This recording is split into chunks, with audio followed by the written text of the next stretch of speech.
Pink warriors இது என்னன்னு கேட்குறீங்களா? இது பார்த்தீங்கன்னா கேன்சர் விழிப்புணர்வை ஏற்படுத்தக்கூடிய ஒரு பிங்க் வாரியர்ஸ்னு ஒரு அமைப்பு நடத்திட்டு இருக்காங்க.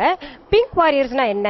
அது பார்த்தீங்கன்னா அந்த வாரியர்னா உங்களுக்கு தெரியும், போராடுறதுன்னு சொல்லிட்டு கேன்சரை எதிர்த்து போராடணும்ன்றது, அது மார்பக புற்றுநோயை எதிர்த்து போராடக்கூடிய ஒரு விஷயத்துக்காக பிங்க் வாரியர்ஸ்ன்னு சொல்லிட்டு பேர் வச்சிருக்காங்க. இப்போ உண்மையாலுமே இது போராட்டம் இந்த மாதிரி ஒரு நாள் தேவையா? நிச்சயம் தேவை. ஏன்னா நிறைய பேர் இந்த காலகட்டத்தில் நிறைய உணவு பழக்கங்கள் மாறுது. இன்னொன்று, நம்ம வாழக்கூடிய வாழ்க்கை முறையே மாறி இருக்கு. அந்த காலத்தில் பார்த்தீங்கன்னா நல்லா கை நோக அம்மி அரைப்பாங்க, நெல் குத்தி இருக்காங்க, குனிஞ்சு நாற்று நடுவாங்க, இது போன்ற நிறைய பாத்திரம் விளக்குவாங்க, வீடு பெருக்குவாங்க, துடைப்பாங்க. இந்த மாதிரி நிறைய வேலைகள் செஞ்சதுனால நமக்குள்ள வேண்டாத கொழுப்பு சத்துகள் இருக்காது. அதனால் தானா கரைஞ்சிரும் இந்த மாதிரி வேலைகள் பண்ணும்போது. இப்போ எங்க நம்ம ஐடி பீப்புள் எல்லாம் பாருங்க, சின்ன வயசுலயே பல நோய்களால தாக்கப்படுறாங்க. ஐடி பீப்புள் மட்டும் கிடையாதுங்க, நிறைய பேர் வாழ்க்கை முறையே எல்லாம் மாறினால தாக்கப்படுகிறார்கள் இந்த மார்பக புற்றுநோய் இந்த மாதிரி விஷயங்கள்ல. இது நம்ம தடுக்கலாம். எப்படி தடுக்கலாம்னா, நம்ம உணவு பழக்கங்கள் பார்த்தீங்கன்னா, உணவு பழக்கங்கள் எப்படி இருக்கணும்னா, இந்த கொழுப்பு சத்து நிறைந்த உணவை தவிர்க்கணும். ஜங்க் ஃபுட், ஃபாஸ்ட் ஃபுட் இது போன்ற உணவுகளை தவிர்க்கணும்.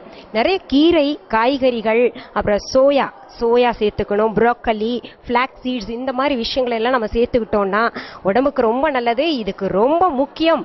அதுவும் இந்த மார்பக புற்றுநோய் எதனால வருதுன்னு சொல்லிட்டு பார்த்தீங்கன்னா, புகைப்பிடித்தல் ஒன்று, மது சொல்லியிருக்காங்க, அப்புறம் கொழுப்பு சத்துள்ள நிறைந்த உணவு சாப்பிட்றதுனால இந்த புற்றுநோய்கள்லாம் வருது. இது வராமல் நம்ம தடுக்கணும்னா நான் சொன்ன மாதிரி காய்கறிகள்லாம் சாப்பிடுங்க. இன்னொன்று, வந்தவங்களை பார்த்தீங்கன்னா ஒதுக்காதீங்க, வெறுத்து ஒதுக்காதீங்க. அவங்க கிட்ட இன்னும் கூடுதல் அன்பாக இருக்கும்.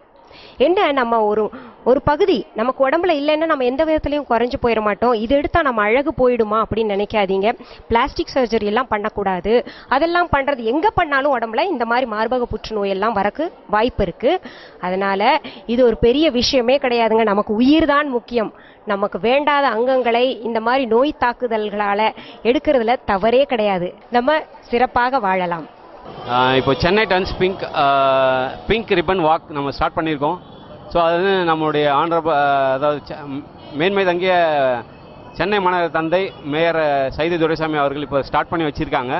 ஸோ இந்த பிங்க் ரிப்பன் வாக் அப்படிங்கிறது எதுக்காக அப்படின்னு பார்த்தீங்கன்னா, இன்றைக்கி மக்கள் மத்தியில் பிங்க் ரிப்பன்னா பிரஸ்ட் கேன்சர் அவேர்னஸ்க்கு ரிலேட்டடானது அப்படிங்கிறது தெரிய வைக்கணும் அப்படிங்கிறது தான் இதோட நோக்கம். ஸோ இதில் நிறைய நாங்கள் ஒவ்வொரு காலேஜஸ்லையும் பண்ணிகிட்டே வரோம். இதில் ஒவ்வொரு காலேஜஸ்லையும் பண்ணி 50 ஸ்டூடெண்ட்ஸ் செலக்ட் பண்ணுறோம். அதில் 50 ஸ்டூடெண்ட்ஸ்க்கும் நாங்கள் ட்ரைனிங் கொடுக்க போகிறோம். இந்த ட்ரைனிங் பற்றின விளக்கம்லாம் எங்களுடைய ஹாஸ்பிட்டல் பார்ட்னர் அவங்க பேசுவாங்க. காயிதே மில்லத் கல்லூரி மாணவிகள் 500 பேர் நோயற்ற வாழ்வே குறைவற்ற செல்வம் என்பதற்கு இணங்க மார்பக புற்றுநோயை தடுக்கும் முகாமாகவும் அதனை எதிர்கொண்டு அதனின்று விடுபடவும் அவர்களுக்கு பயிற்சி, முக்கியமாக 50 மாணவிகளுக்கு பயிற்சி அளிக்க இருக்கிறார்கள்.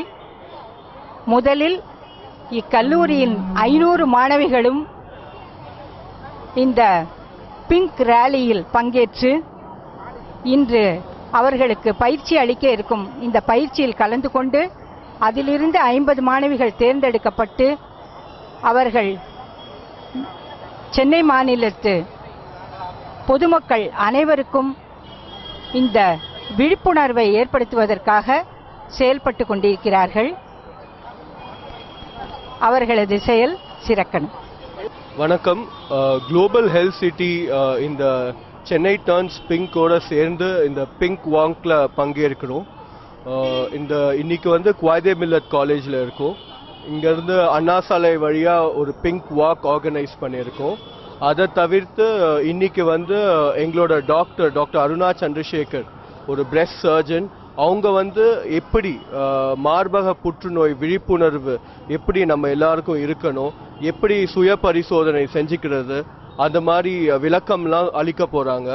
இந்த காலேஜில் இருக்க எல்லா ஸ்டூடெண்ட்ஸ்க்கும் அந்த விளக்கம் அளித்து இவங்க எல்லாருக்கும் போய் சொல்லி சென்னையை பிரெஸ்ட் கேன்சர் ஃப்ரீ சென்னையாக உருவாக்குறது தான் சென்னை டர்ன்ஸ் பிங்கோட நோக்கம். நன்றி. September national prostate cancer awareness month. So அந்ததுனால கேன்சர் அவேர்னஸ் பண்ணணும்னு நாங்கள் முடிவு பண்ணணும்.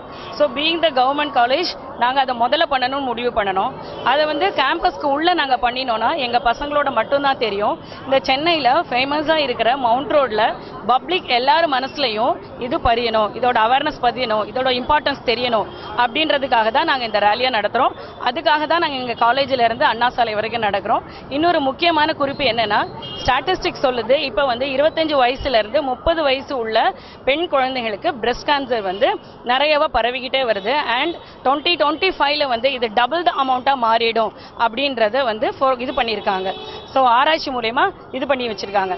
அதனால அதுக்கு முன்னோட்டமாக அது வர்றதுக்கு முன்னாடி prevention is better then cure. அதை தடுப்பதற்காக இந்த வயசு குழந்தைங்களை பப்ளிக்குக்கும் பிரயோஜனமாக இருக்க மாதிரி, எங்கள் காலேஜுக்கும் குழந்தைங்களுக்கும் யூஸ்ஃபுல்லாக இருக்கிற மாதிரி இந்த ரேலியை பண்ணுறோம். ஸோ அதனால வெளியே ரேலியும் உள்ள அவேர்னஸ் ப்ரோக்ராமை நாங்கள் கண்டக்ட் பண்ணுறோம். இந்த கண்டக்ட் பண்ணுறது வந்து நாங்கள் என்எஸ்எஸ் ப்ரோக்ராம் ஆஃபீஸர்ஸ் 5 பேர்,